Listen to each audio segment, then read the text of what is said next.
Thank you very much. It's a great honor. Thank you.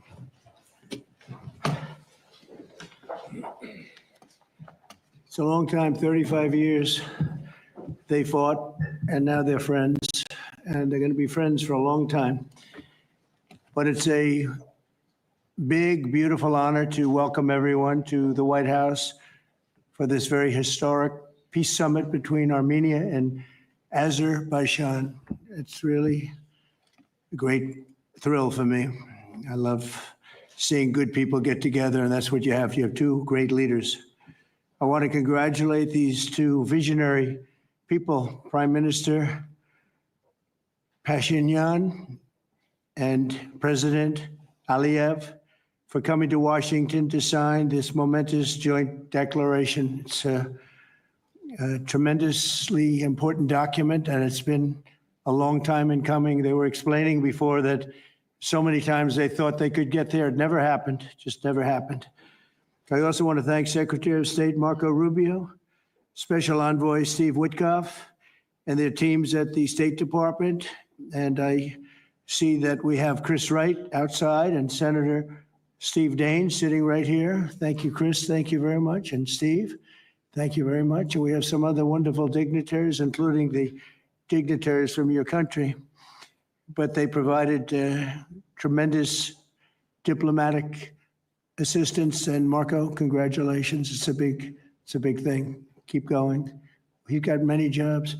And then, of course, you would say Steve was quite influential. I call him Henry Kissinger, who doesn't leak. For more than 35 years, Armenia and Azerbaijan have fought a bitter conflict that resulted in tremendous suffering for both nations. They suffered gravely for so many years. Many tried to find a resolution, including the European Union. The Russians worked very hard on it, never happened. Sleepy Joe Biden tried, but you know what happened there. He tried for probably 12 minutes and didn't work out.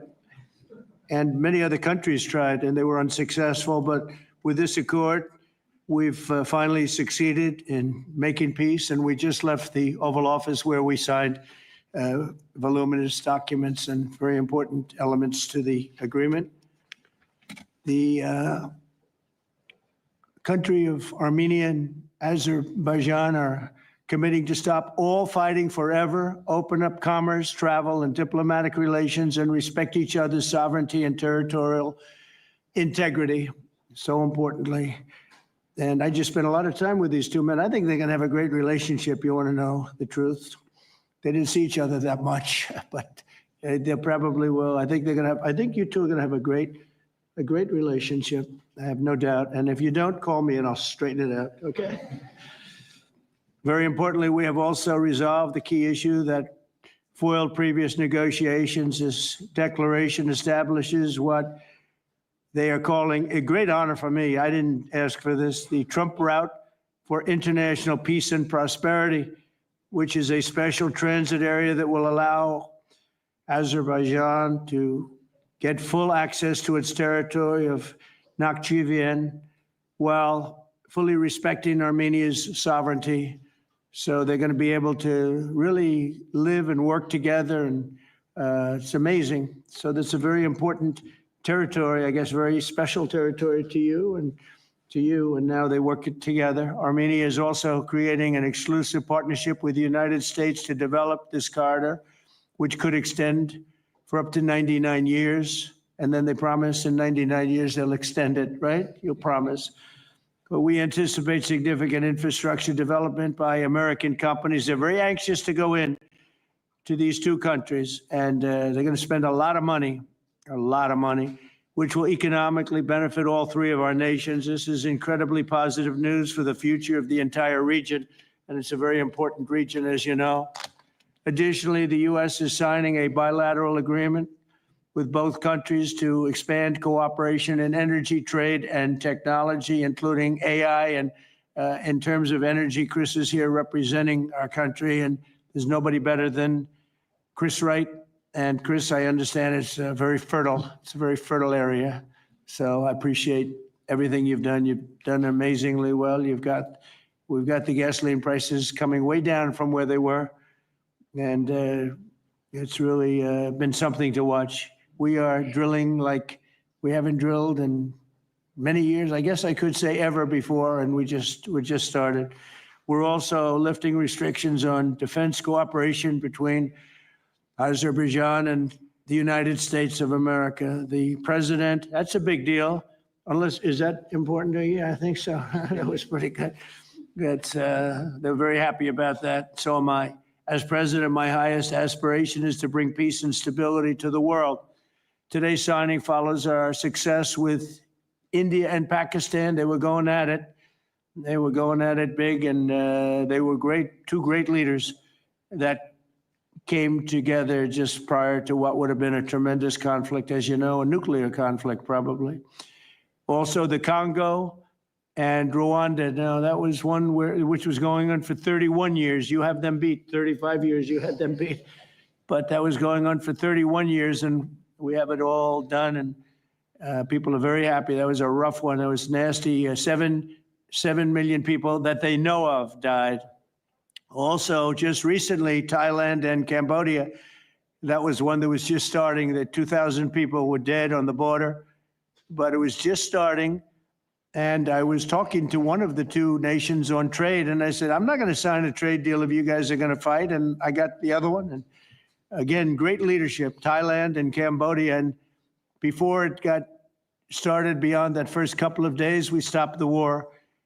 And they've had wars periodically, very much as you two have had long-term wars. And we got it stopped. And the two, again, I find in all cases, they're great leaders. If they didn't agree, I would say they're lousy leaders, to be honest with you, but they did agree. And so Thailand and Cambodia, Serbia and Kosovo, we got something stopped that was ready to start. We didn't like that one. We didn't like it at all, and we saved a lot of lives. And numerous others. In addition, as you know, we took out the nuclear capability of Iran. And to use a term that people tried to dispute without any knowledge, it was obliterated. That's been confirmed by the Atomic Energy Commissions, everybody, that's so totally obliterated. They might try again, but they're going to have to try a new site because they are, and I want to just say our military, we have the greatest military in the world. We have the greatest equipment and military manufacturing anywhere in the world, nobody even close. And that sort of proved it. So getting rid of that threat from the Middle East was very big. And I think a lot of people are going to be joining right now the Abraham Accords.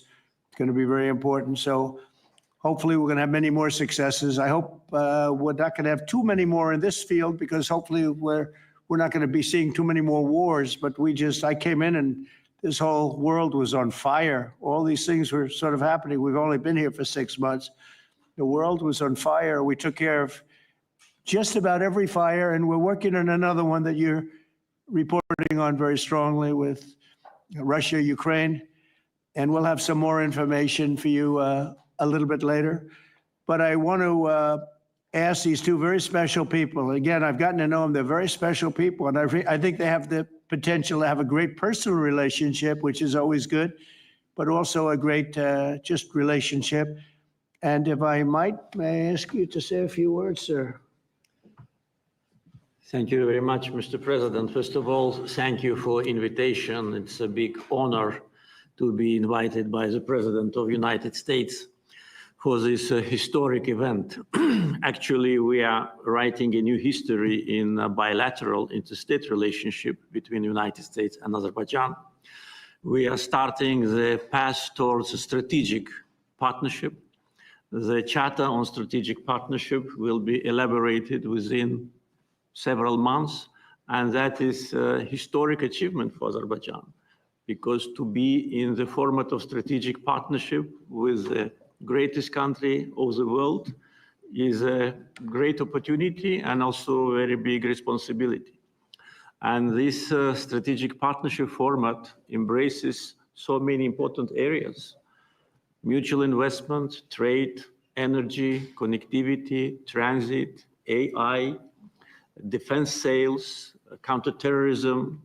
So all these areas where we had and hopefully will have very active cooperation in the future. So it opens a lot of opportunities for Azerbaijan to continue its path of development, to diversify its economy, to keep unemployment low as it is today, and to look to the future with great optimism. Also, I'm very grateful to Mr. President that he today lifted the restrictions which been imposed on Azerbaijan back in 1992, just only 1 year after Azerbaijan restored its independence. These restrictions have been imposed on us. So after 33 years, these restrictions have been lifted just today. So really, it's a day which will be remembered by the people of Azerbaijan with a feeling of pride and gratitude to President Trump for his attitude to Azerbaijan, for his vision, for not only for our region. We were exchanging views today, and I said that within several months, he managed to put an end to conflicts in Asia, in Africa, and now in Southern Caucasus. What we could not achieve for more than 30 years. We had to sacrifice lives. We had to fight two very bad wars with a lot of casualties. And if not for President Trump and his team, and our great friend, Mr. Vitkov and his team, probably today, Armenia and Azerbaijan would have been again in this endless process of negotiations. So really, it's a historic day. We are today establishing peace in the Caucasus, which will open great opportunities, not only for our region. And as President Trump correctly mentioned, the Trump route for international peace and prosperity, which will create new connectivity lines, which will lift the walls and which will create connectivity opportunities for so many countries with investments, with prosperity, with stability. You know, Azerbaijan and Armenia, we became independent at the same time as a result of the collapse of the Soviet Union. But at that time already, we were at war. So we lost a lot of years just being preoccupied with wars and occupation and bloodshed. So today, historic day, also is because we bring peace. President Trump brings peace to Caucasus, and we're grateful for that. And I'm sure that Armenia and Azerbaijan will find courage and responsibility to reconcile, and also the people will reconcile. We will turn the page of standoff, confrontation, and bloodshed, and provide bright and safe future for our children. So I'm very happy because today we're writing the great new history. And once again, Mr. President, thank you for all what you are doing for us, for our region, and for the whole world. Thank you very much.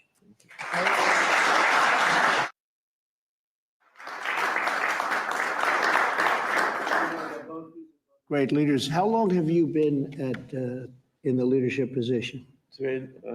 22 years. 22 years. Yeah. That's pretty good. That means he's tough and smart. And it's an amazing part of the world. Congratulations. Thank What you. a great honor to be involved. Thank you very much. Please. Thank you, Mr. President, ladies and gentlemen. Today we have reached a significant milestone in Armenia-Azerbaijan relations. We're laying a foundation to write a better story than the one we had in the past. This breakthrough would be simply not have been possible without President Trump's personal engagement and his resolute commitment to peace in our region. The initiating of peace agreement will pave the way to end the decades of conflict between our countries and open a new era based on the full respect for the sovereignty and territorial integrity of each other. Today's declarations, which President Trump personally will sign as well as witness, gives confidence and assurance that we're opening a chapter of peace, prosperity, security, and economic cooperation in the South Caucasus In this context, allow me to highlight the agreement on opening transport communications in the region based on the principles of sovereignty, territorial integrity, and jurisdiction. I'm particularly thrilled that together with the US, Armenia will work to bring to life the Trump Road for Peace and Prosperity, a connectivity project that will unlock the entire region. TRIP will unlock strategic economic opportunities that will create long-term benefits. It will promote infrastructure investment, enhance regional connectivity, and strengthen U.S. leadership as a champion of conflict resolution. I want to thank President Trump and his team for brokering this game-changing outcome between Armenia and Azerbaijan. This is a great deal we've achieved today. This is a success for our countries and for our region, and a success for the world, because a more peaceful region means a safer world. This is peace through strength in a neutral. Mr. President, today's great achievement is yet another testimony to your global leadership and your legacy as a statesman and a peacemaker on the world stage. Bringing peace required vision, political courage, and determination. But what is most important is that it requires faith in the cause. As it is said in the Holy Bible, blessed are the peacemakers, for they will be called children of God.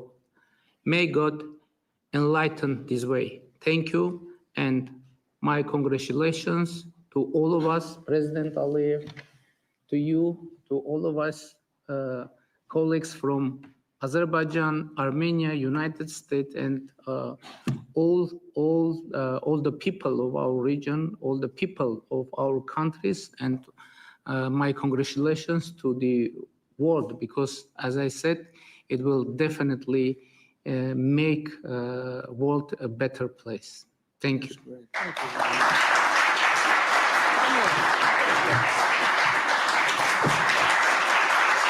President of the United States, the President of the Republic of Azerbaijan, and the Prime Minister of the Republic of Armenia will now sign the joint declaration on the outcomes of the Trump Route for International Peace and Prosperity Summit. That's really They will beautiful. sign 3 copies in English. The President of the United States signs as a witness to the President of the Republic of Azerbaijan and the Prime Minister of the Republic of Armenia, affirming their path to peace, stability, and prosperity.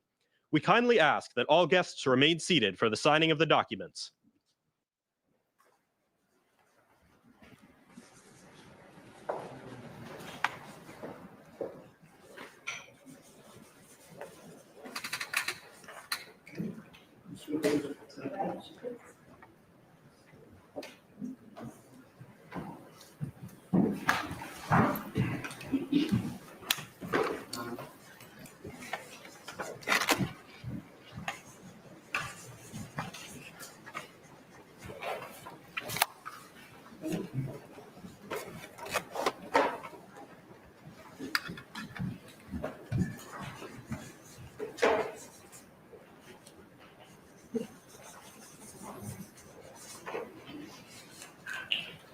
That is so great, and we'll hold up, how about holding up that document, all right?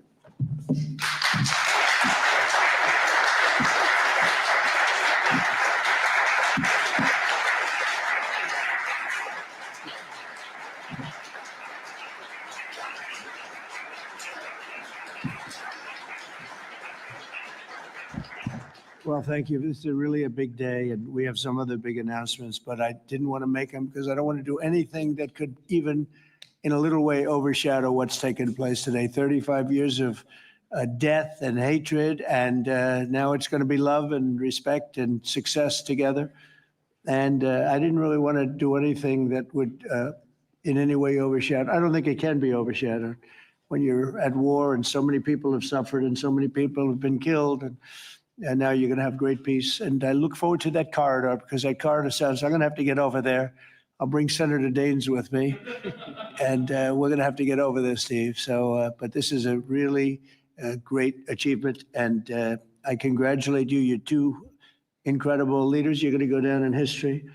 And I've read the whole thing about how long it took, and you thought you were there and people let you down, and sometimes you probably let people down. Maybe, I don't know how it works, but that's the way it usually does. But this is something that is very, very special. So I don't want to get in the way of it at all, but we'll take a few questions, maybe at least slightly related, but we have some other things to announce later on in the day. Peter, please.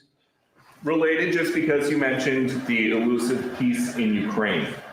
Who is holding up this Ukraine ceasefire summit? Is it Putin or is it Zelensky? Well, I think it's, that one is, as you know, we've been working on a lot of these deals. We've closed every single one of them all throughout the world, and that's the last of them.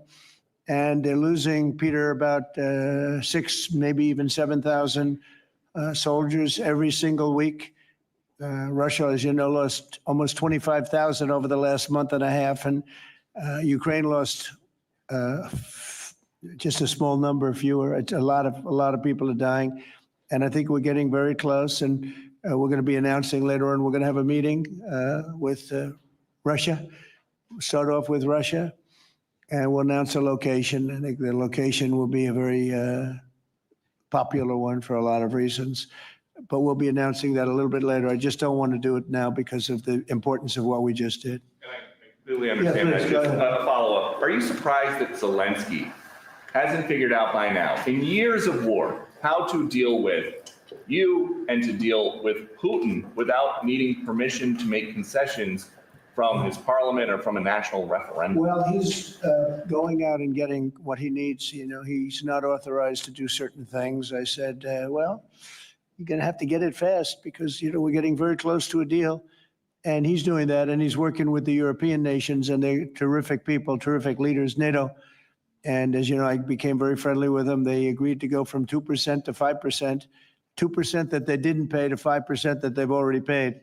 It's trillions of dollars. So, you know, we're working together very closely. But no, in all fairness to President Zelensky, he's getting everything he needs to assuming we get something done. But I'll be meeting very shortly with President Putin. It would have been sooner, but I guess there's security arrangements that unfortunately people have to make. Otherwise, I'd do it much quicker. He would too. He'd like to meet as soon as possible. I agree with it. But we'll be announcing that very shortly, okay? And location. Yeah, please.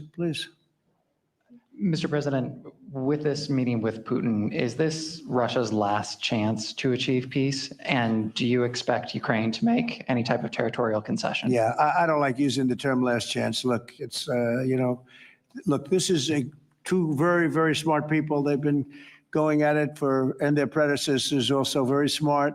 And they've been going at it for 35 years. It's tough. And, you know, when those guns start going off, it's awfully tough to get them to stop.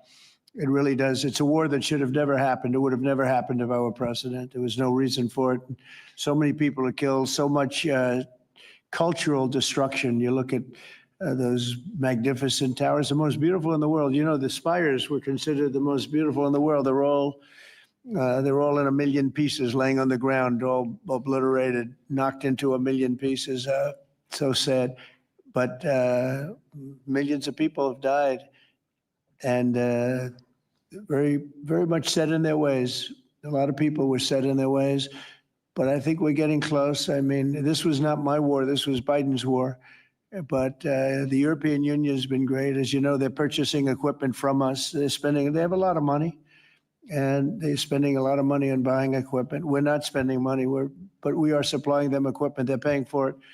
And I think, you know, that a lot of things happened recently that would make this go forward. I'm not going to mention anything having to do with India, but maybe that had an impact. But what really had an impact was NATO has stepped up in terms of their spending on buying military equipment.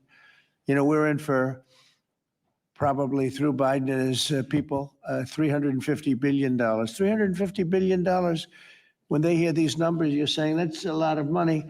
$350 billion the United States has spent on that. It should have spent nothing because it should have never happened. Would have never happened. And Europe is in for over $100 billion, which is, it should be the opposite if we were in for anything, but it should be the opposite. And I will say that Europe wants to see peace. The European leaders want to see peace. President Putin, I believe, wants to see peace, and Zelensky wants to see peace. Now, President Zelensky has to get all of his everything he needs because he's going to have to get ready to sign something, and I think he is working hard to get that done. Well, you're looking at territory that's been fought over for 3.5 years with, a lot of Russians have died, a lot of Ukrainians have died. So we're looking at that, but we're actually looking to get some back and some swapping. It's complicated. It's actually nothing easy. It's very complicated, but we're going to get some back. We're going to get some switched. There'll be some swapping of territories to the betterment of both. And but we'll be talking about that either later or tomorrow or whatever. Yeah, please. Say it. If I could ask a question of your guests and also of you. Yeah. Of the guests, will the Armenians from Nagorno-Karabakh be allowed to return? And also, do you have any thoughts on the talk about President Trump winning the Nobel Peace Prize? And for President Trump, you're working on resolving 2 other major conflicts. In Gaza, you've spoke of resettling the Gazans. The country of Somaliland has expressed potential interest if you were to diplomatically recognize their independence. Are you inclined to do so? And also, did President Putin present an award to Mr. Witkoff during their recent visit? He likes Mr. Witkoff, I can tell you that. That's true. Please, go ahead.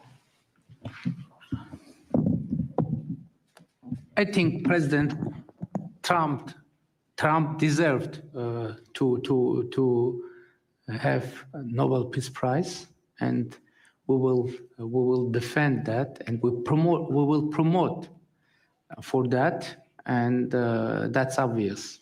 So, and today's event, I think, is a very bright expression of that, and hopefully you will invite us to Front row, you'll be front row. yeah. Thank you. We are in favor. Thank you. Thank you. Can I have a suggestion? Yes. So maybe we agree with Prime Minister Pashinyan to send a joint appeal to Nobel Committee to award President Trump with the Nobel Peace Prize, because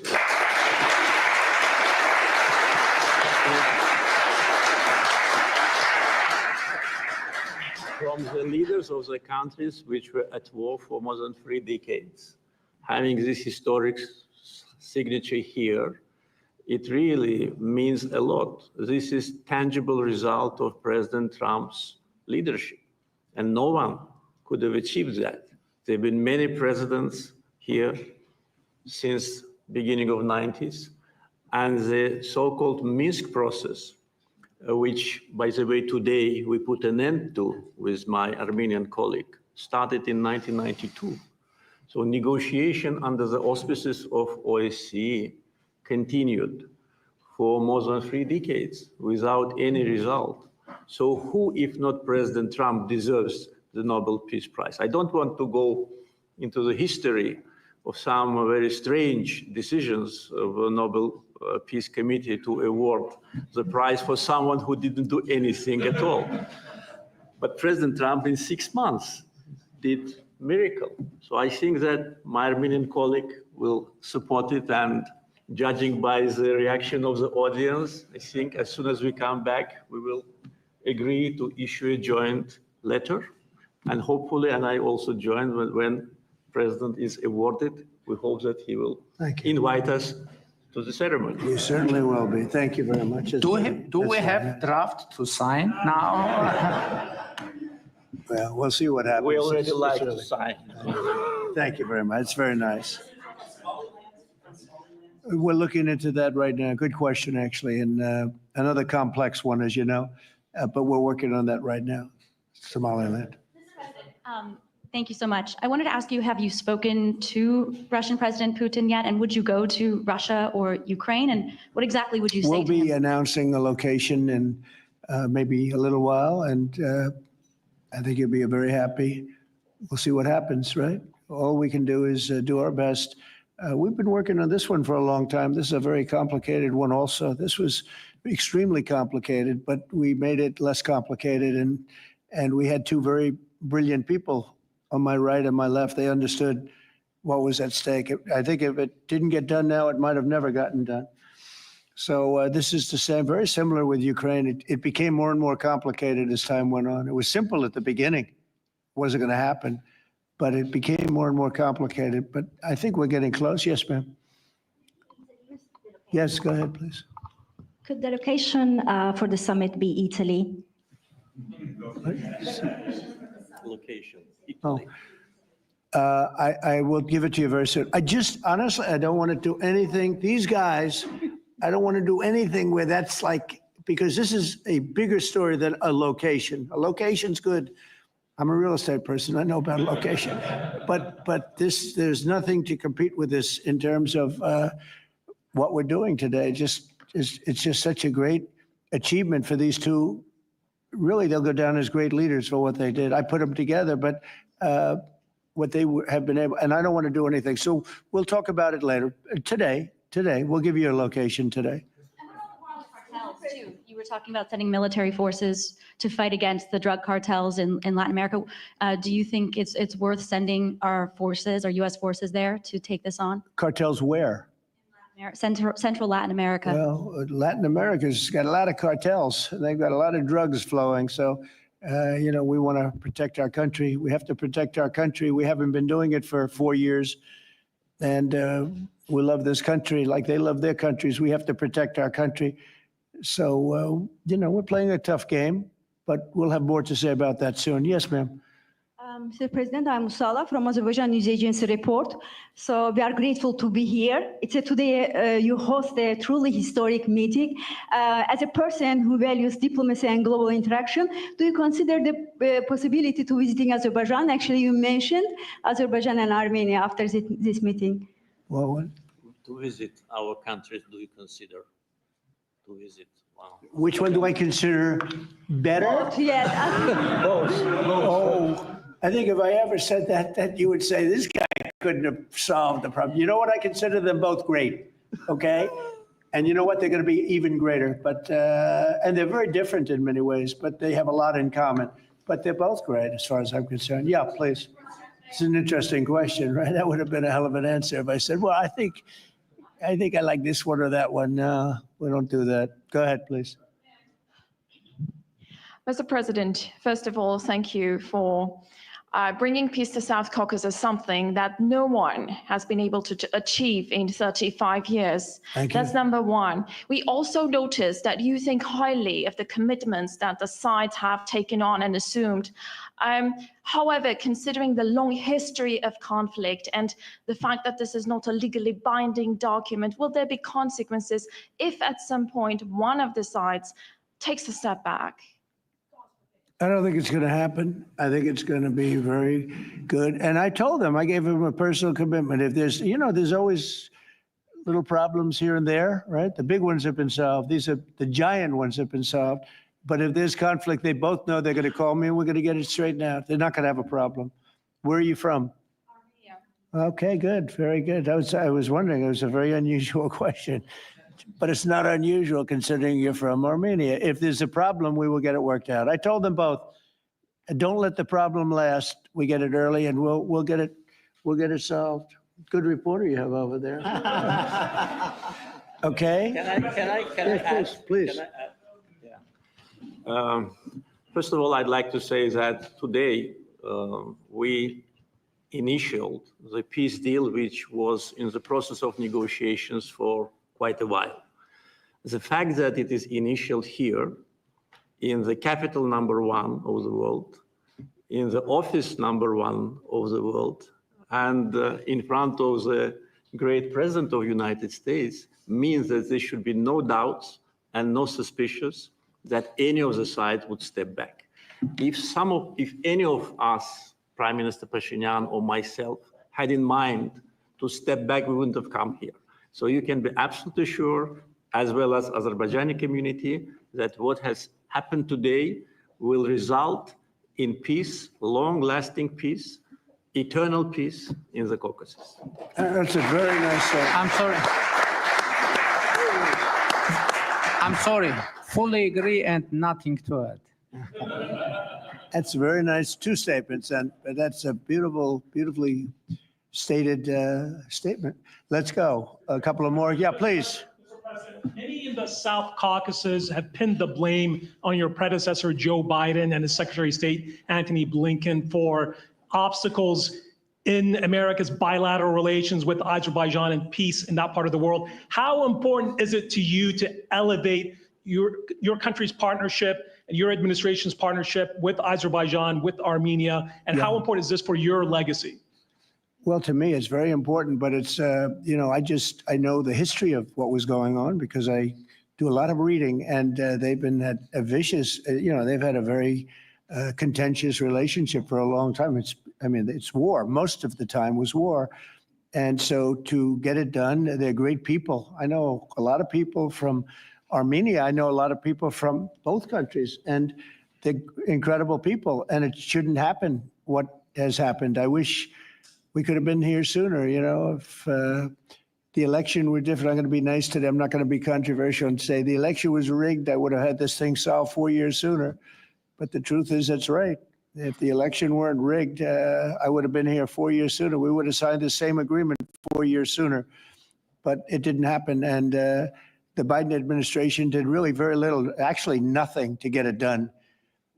But they did nothing to get really anything done. It was this country was in very serious shape. And I say it over and over again. I met all the leaders of NATO. I went, as you know, to the Middle East. I was with the King of Saudi Arabia, the leaders of great countries, right? Qatar and UAE and others in the Middle East. And everyone essentially said the same thing. We had a dead country 1 year ago. We had a dead country. Our country was dying. And now we have the hottest country anywhere in the world. It's not even close. We have the hottest country in the world. And it's an honor to use that, if you call it power or respect or whatever it is, to settle wars like we have right here to my left and my right. And these two guys are very smart. I got to know them, and they're very smart. They're not going to, I don't think they're going to ever have to bother with me. They may call me just to bug me a little bit. Let me put them to a test, and they'll call because they like to call me. But they're not going to have any problem. We have a very comprehensive agreement. It's a peace agreement. And this isn't ceasefire. This isn't we'll hold off. This is a peace agreement. And they're going to end up doing a lot of business with each other. They're going to do a lot of business with the United States. And I'm going to always remember, at least during the time that I'm here, I'm going to remember how smart they were, how good they were.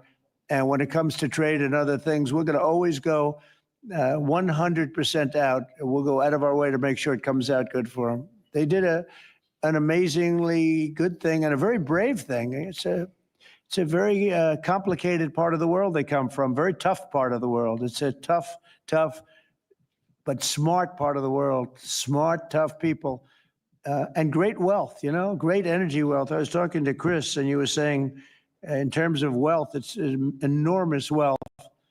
But wealth doesn't often solve problems. It takes other things. But they're amazing, two amazing leaders, and it's an honor to be associated with them. How about we'll do one more, please? Thank you, Mr. President. Your gut instincts have always done well in terms of business and in terms of politics. What does your gut tell you as it relates to the possibility of an event like this in the next few weeks, the next few months, in which you have President Putin on one side and President Zelensky on your other side? I think my instinct really tells me that we have a shot at it, okay? And you'll find that out later on, and maybe even today, but we have a shot at it. Look, it's got to be solved. We're not losing people. A lot of people say, why are you bothering? We're not losing people. We were spending hundreds of billions of dollars. Now we're spending nothing. We're spending no money. I guess we're making money because, we're great. We have the best military equipment in the world. We're selling it to NATO. But you're losing thousands of people a week, Russians and Ukrainians mostly soldiers, but, missiles are lobbed into cities and towns, Kiev, lots of places you've been reading the same stories that I've been reading. And we got to get it solved.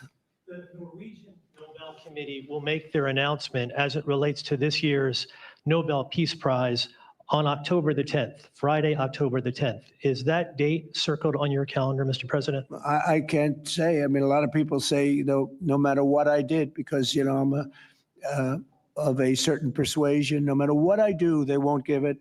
And I'm not politicking for it. I have a lot of people that are. I know. I mean, I read the same things as you do. But it would be a great honor, certainly. But I would never politic. I'm not doing it for that. I'm doing it because of, I really, number one, I want to save lives.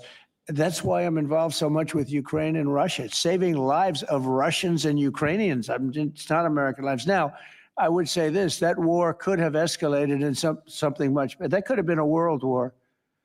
I think if we didn't come, Ukraine, Russia would have ended up being a world war.